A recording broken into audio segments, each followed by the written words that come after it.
I'm JT Welty with 360 Yield Center, and we're going to set up the 360 Dash app. We're going to start, grab our iPad here, go to the App Store, and we're going to type in 360 Dash. That's 360 space DASH. We found it here, and we're going to download. After you download the app, you'll need to go to the tractor and turn the key on. Turning the key on will send power to the dash valves and the hub. And you'll find the hub flashing, as you see here, with a fast flash on the red and the green LEDs. And this will indicate that the hub is ready to connect to the iPad. Now you can go back to the iPad and connect to the hub to finish setting up your planner. We'll open the app for the first time, and the iPad will ask us to confirm some information. 360 Dash would like to use Bluetooth. The app uses Bluetooth to connect to the Dash hub, so we need to accept this by pressing OK. And the app will also ask, it says 360 Dash would like to send you notifications. And the Dash app will send notifications to notify you of things that are happening when the app is in the background. So we're going to press Allow. And here it gives us a list on the connection window of the available hubs. For most people, you'll only have a single hub. You have the line right here. It shows Dash Hub. And then there's a unique number. It says Ready to Connect, Name Unknown. And we can rename that later. So we're going to tap on that, and it'll show that it's connecting. So now the iPad shows that we're connected. And if you look back at the hub, the red LED has changed from a fast flash to a slow, steady flash. This also indicates that the iPad is connected. After we've connected, we'll click Close. And here it brings us to the Run screen. We're going to come back and go over this once we get it set up. So to continue a setup, in the top left corner, we're going to hit the menu. And we're going to jump to Settings. And here's where we're going to set up all of the settings to configure the 360 Dash system. So we're connected to the hub, and we need to tell the hub how many rows are on the planter. So we'll click Rows, and I already have it set up for an 8-row planter, but you could also select any of the pre-populated options or type in a custom number. Next, it's going to ask for row spacing. We have a 30-inch planter. We also have several pre-populated options, or you could type in a custom number if we do not show it there. Then, next question is a seed sensor. 360 Dash is compatible with the Precision Planting Speed Tube and the John Deere ExactEmerge row unit. You can select those two right here. We're going to set ours up for ExactEmerge because that's the row unit I have next to me. And then we need to select the applicator. And 360 Dash is compatible with all the applicators here listed. I'm going to stick with 360 Wave. That completes the setup of a planter settings. We'll jump down to the next section, configure the liquid settings. 360 Dash is capable of running in Dash or Stream mode. We're going to leave ours set to Dash, and I can change the dash length to 2-inch or 3-inch, or a custom number if you'd like. I'm going to change it to 2. And then we need to configure the pump type. So I've got an electric pump here from AgExcel. It's already selected, and my target pressure is currently set to 20, and I'm going to drop that down to 10. Then the flow source. On the ExactEmerge row unit, 360 turbine is the correct option. If you have the Speed Tube row unit, you may also be able to run with Precision Planting FlowSense. And the flow alert at the bottom, set to 10%. That's okay for now. That gives you a notice of when the flow is out of range. So I'm going to leave mine set to 10. And those are all the settings that we need to do for now. So the iPad and the hub are all set up, and the next thing we need to do is configure the rows. And we do that with the process we call Row ID. So let's click Row ID. Here's a little graphic, shows you where to place the magnet. So you're going to take the provided magnet, and you're going to place it over the 360 logo on top of the dash valve. So we're going to click Start Row ID. The LED on the valve and the green LED on the hub will change flash pattern to show a stutter flash LED. So once we've started row ID, you're going to stand behind the planner, start at the row furthest to the left, row 1. You're going to place the provided magnet on top of the row. Magnet detected. The LED will change solid, indicating you can move on to the next row. And you have successfully row ID'd row 1. Next, you'll repeat this process, row 2, row 3, all the way to the right until you've completed the entire planner. After you've completed all rows and click Done, both the rows and the hub will show a slow, steady flash on the green LED. We can move on to updating all of the software. The last option here, under Updates, we get a window pop up that will let us start an update. So when you click Start Update, it's going to download the update for the rows and the hub, and it's going to transfer those wirelessly to the hub, which will then update the system. I'm going to let this keep updating, but it should take somewhere around 5 minutes, depending on if you have a really new iPad and how good of a connection you have between the hub and the iPad. Once it's done, it'll confirm that everything is updated, and you can click Done. Now that we've got everything set up and updated the hub and the rows, let's walk through some of the tools. Under Menu, we'll click Tools. Let's go through a couple of the options here. We're going to calibrate the system flow meter. So for this, you're going to need your catch test kit. It's got our hose, our pitcher, and we're going to need the iPad. The first step is we're going to remove this metal fork right here. We're going to remove this hose and we're going to replace it with the hose in the kit. So I'll do that first. You just take a pair of pliers and pull this fork out.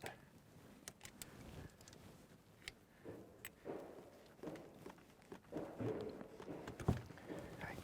Let this hose fall to the side. It might have some liquid in it. And then I'm going to put the catch test kit hose on and reinstall the fork. And then this hose can just hang right down into the bucket. So I've got my iPad here, and one thing I wanted to point out is that we're doing this today with water, but you should absolutely do it with the liquid that you're going to be applying to get the best calibration on the flow meter. So I'm going to hold the hose over the pitcher. With the other hand, press Start Flow Calibration. You can hear the pump kick on and the valve open. And it's going to dispense water into the pitcher at 2 different flow rates. So right now we're at the low flow, and it'll automatically shut off, and it's going to ask us to input the volume of liquid that we've caught in the pitcher.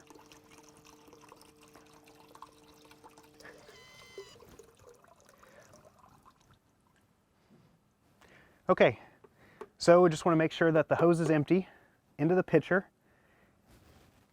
And on the iPad, it's going to ask us how much liquid we've measured. So we're going to look at the pitcher. It's almost exactly 2,000 milliliters. So I'm going to punch that in here, 2000, and hit Continue. And then next we need to empty the pitcher before we start the next test.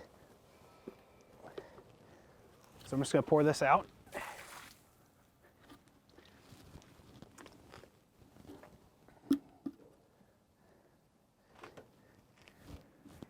Drop the hose back in the bucket. And we're going to click Continue Flow Calibration.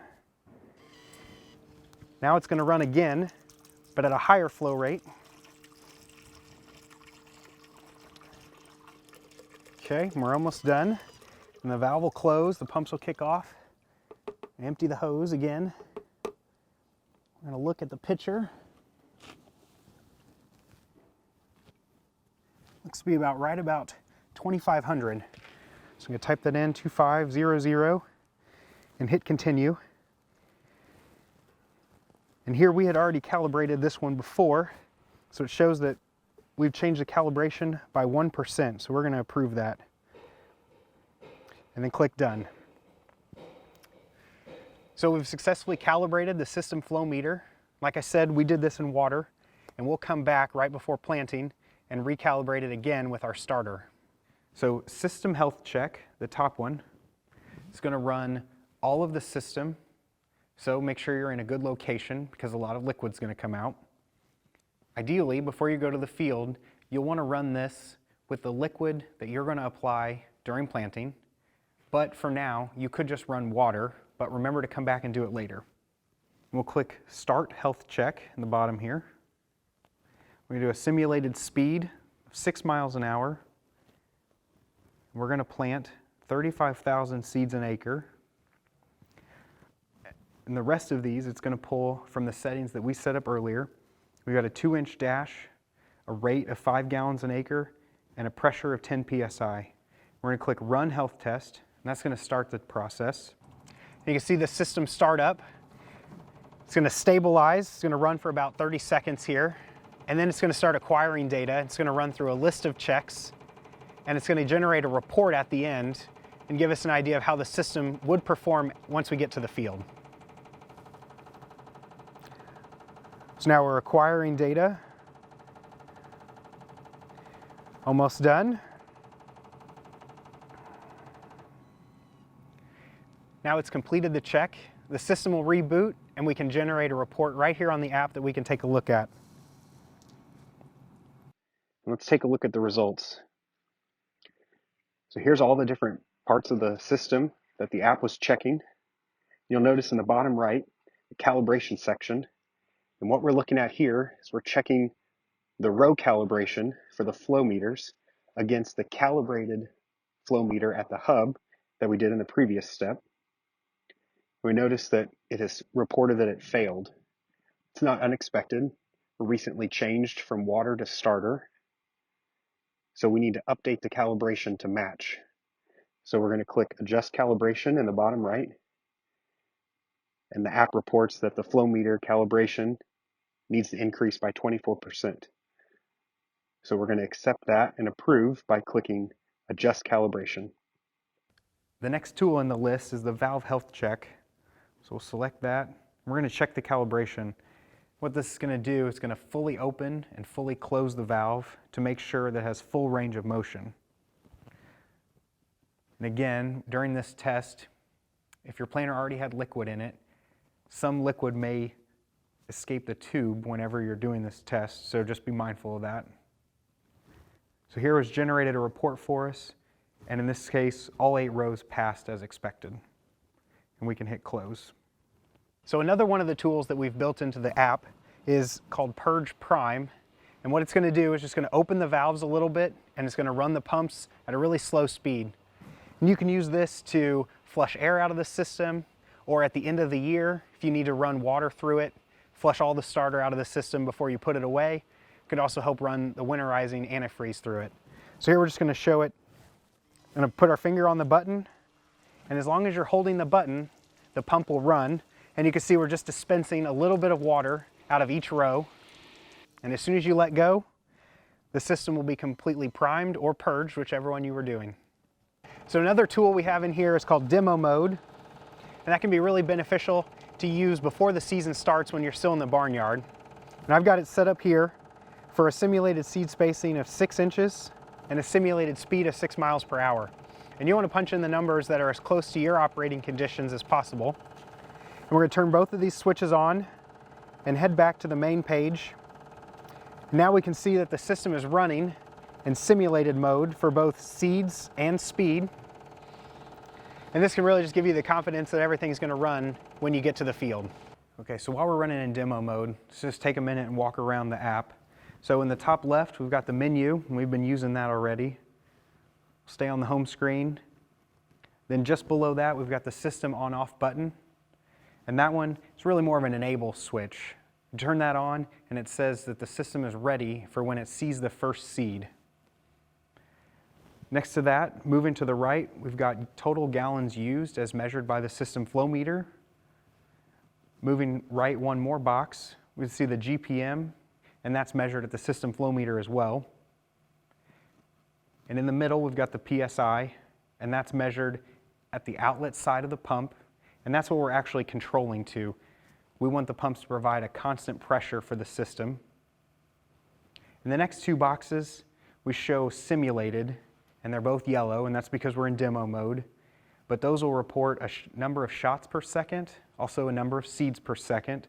You can think of that as how many times the valve opens and closes each time per second for each seed. And then next to that, we've got the speed as reported by the GPS on the hub. So let's come back over to the left. We've got two boxes, the planter settings and the liquid settings. And those are shortcuts that'll get you back to the settings if you'd like to change anything. But we also just put those there to a little reminder to make sure that the settings are what you expect. We move to the right, we've got the two big boxes in the middle. We've got the tank usage, and that's the actual GPA as measured by the system flow meter. And then the other box to the right is the dash applied, and that's going to be the gallons per acre local concentration for the seed. And you can think of that as being the amount that you would be applying if it was a continuous rate.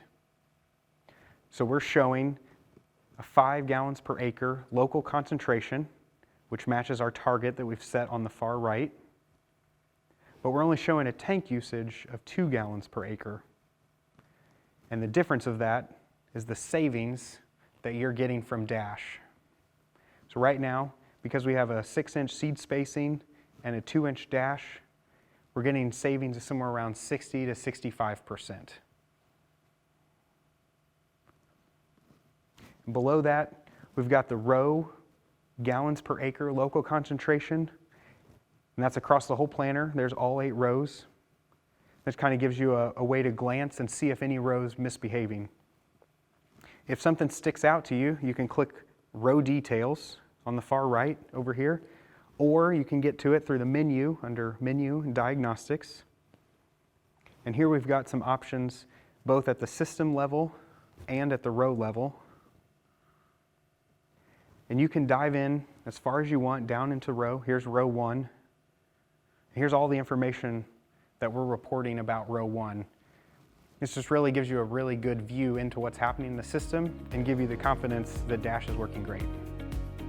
So now that we've downloaded the app, got it all set up, walked through all the tools, made sure everything's configured right, you're ready to go to the field with 360 Dash.